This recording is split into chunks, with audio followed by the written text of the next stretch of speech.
today we're going to be doing a neurological exam on Miss Jara here. So we're going to start with cranial nerve 1, that is olfactory. So I would close one nostril and have her sniff in and make sure that she can smell a familiar scent such as like coffee or lavender. Then we'll assess cranial nerve 2, so that is our optic nerve. And with cranial nerve 2, we're going to use the Snellen and the Jaeger chart. So the Snellen chart we'd have at 20 feet away, making sure that she can read a line, and then going with the lowest line that she can read would be distant vision. And then near vision, we can use the Jaeger card, and that is having a closer up one, seeing how far she can read that, and then doing a fundoscopic exam on her as well. We can also check visual acuity by the cover test, so we would cover one eye, and then can you tell me how many fingers? 1, 2, 3. Okay, and we would do all of that on both sides of her eye. Then we will do cranial nerves 3, 4, and 6, so that is the oculomotor, trochlear, and abducens. So for that, we're going to do a Perla exam. So I would have a flashlight, and I could probably just have a flashlight, but I would go through her right pupil and make sure that constricts, and then we're going to Hold on 1 second, babe. We're going to do consensual response, so I'm going to do it in the same right eye and then make sure that the left pupil constricts as well. Yeah, go look under the chair. Then we are going to assess, I would take the pen light I will as soon as we're done. and I'm going to bring it in, and then watch my finger, and that's the pen light, and notice that her pupils move inwards and they're also going to constrict. Then we can assess cardinal gaze, so you're going to watch my finger, and we want the irises to go all the way out, and we're going to assess in all 6 areas. Good, everything looked great there. And then after that, we're going to assess cranial nerve 5, so that is our trigeminal. So we would use cotton for soft and dull and sharp in all of the forehead, the maxillary, and the mandibular areas, and make sure that she can feel those. So like you can feel that that's sharp-ish, right? Correct? Correct. Okay, so trigeminal nerve sensory is intact, and then can you clench your jaw? And then move it side to side. Okay, any pain with that? No. Okay, and no clicking. So cranial nerve 5 is intact as well. Then we'll check cranial nerve 7, which is our facial nerve. So that one, I'm going to have you smile and frown and puff out your cheeks and whistle, and then raise your forehead. Then we would make sure with cranial nerve 7 that she can taste as well. So we don't genuinely check that one, but here, I'll pause it. Okay, so yeah, so taste on the anterior 2/3 of her tongue and make sure that she can taste salt or sweet. And then we will do cranial nerve 8, which is the acoustic nerve, and that one I would use a tuning fork, so we'll use our ping pong paddle today and strike the tuning fork on the top of her head. And which side do you hear that on? If you were to hear it, you would hear it on both. Okay, and then, so that's the Weber test, and then I would strike it again, put it on her mastoid bone, and then note how long she can hear that for, take it out, listen how long she can hear that for, and air conduction should be twice as long as bone conduction on that one. Then we can also do the whisper test, so I'm going to whisper something, I want you to repeat it, so Banana. perfect. So cranial nerve 8 is intact. Then we'll check cranial nerve 9, so that is saying ah.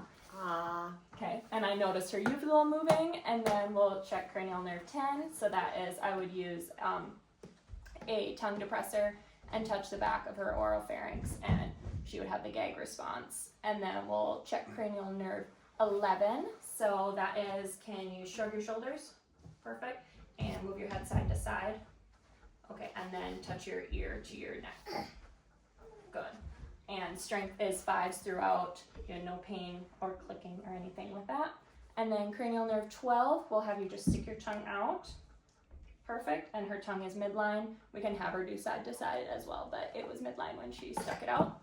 Then I would assess for superficial touch. So can you feel me touching? Yes. Perfect. And I would assess that on both sides as well. If there was any deviations and she couldn't feel that, I would fill a tube with hot or cold water and put it against her skin and make sure that she could feel hot and cold sensation in that area. Next, I would assess for peripheral neuropathy in the feet. So I would have the patient laying back and then use a 5.07 monofilament. I'm going to push it against her dorsal and her top aspect of the foot and just check in different spots. And I would make sure I don't check over any open areas or any calluses and make sure she can feel all of those. So that was all good. No issues with diabetic neuropathy with Jera or peripheral neuropathy. Next, we are going to assess vibratory sense. So I would start at the lower extremities and work my way up, going over the bony prominences. So the malleus, the knee, the hip bone, wrist, elbow, and shoulder, making sure that she can feel the vibratory there. Next, we are going to do stereogenesis. So I would have something to put in your hand, such as, here, close your eyes. And what's in your hand? A ring. Okay, perfect. So she has stereogenesis intact. Then we can also check graphography. And so keep your eyes closed. And I would use a pen. What did I write in there? An A. Yes. Okay. So that is also intact for Jera. Next, we are going to do position sense. So keep your eyes closed. And then is your finger moving up or down? Up. Okay. And then I'm going to do the same thing with her big toe. And I would do this on both sides. And is your toe Down. up or down? Perfect. So that is also intact. Then we're going to assess 2-point discrimination. So keeping your eyes closed, and I would have like a pin with 2 sharp edges, 2 kind of sharp, not too sharp edges, and just poke. Is that 1 or 2? 1, 2. Keep your eyes closed. 2. 1. 1. Okay. And then would also assess. Is that 1 or 2? 2. Okay. And 1. perfect. And we would do that bilaterally on both extremities in different areas. Next, we're going to assess superficial reflexes. So I would have Jera lay down, and yeah, you can. I'm not actually going to do this one to her, but, and this is our friend today for exam. So I would stroke her abdomen and then just note that whatever quadrant that I stroke in, that her umbilicus should move towards that area. Then if Jera were a male, we could also check the cremasteric reflex. So that is touching from the distal groin down to from the medial groin down to the distal groin, and then the testes should rise with that. Then we will check Babinski reflex. So that is where I would stroke the bottom of her foot, and Jera's toes didn't move at all. But if they were to flare down, then that would be not a positive Babinski. But if her toes were to flare up, then that would be a positive Babinski test. So that is that. Then you can sit back up again, and we'll assess all of Jera's reflexes here. So this is going to be my reflex hammer, and we're going to assess her, did that actually move at all?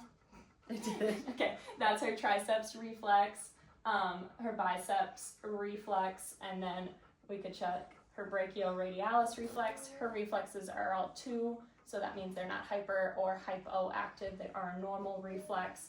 We would check the patellar reflex. That one I probably could get maybe.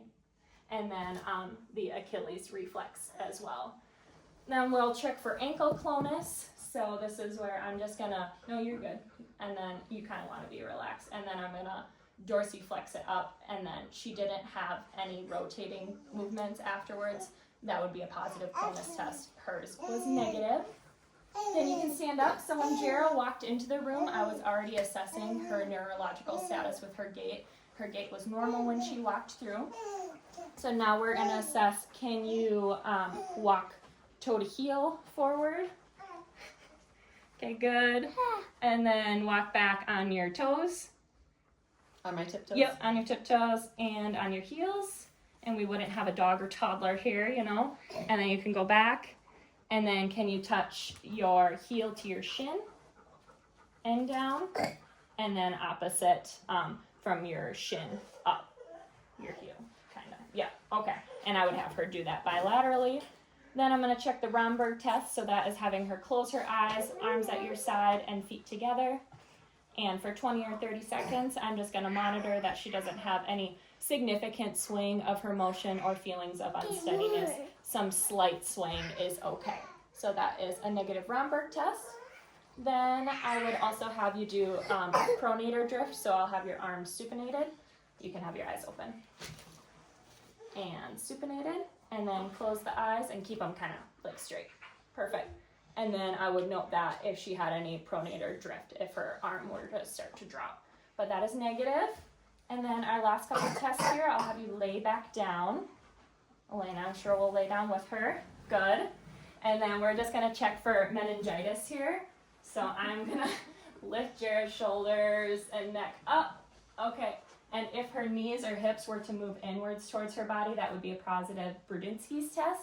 But she was negative. And then Kernig, if her, I'm just going to keep her knee and hip flexed here, and then I'm going to try to extend it. And if she were to not let me extend it at all, if she were to have any pain or stoppage of that motion, that would be a positive Brudinsky's test. So that is our neurological exam.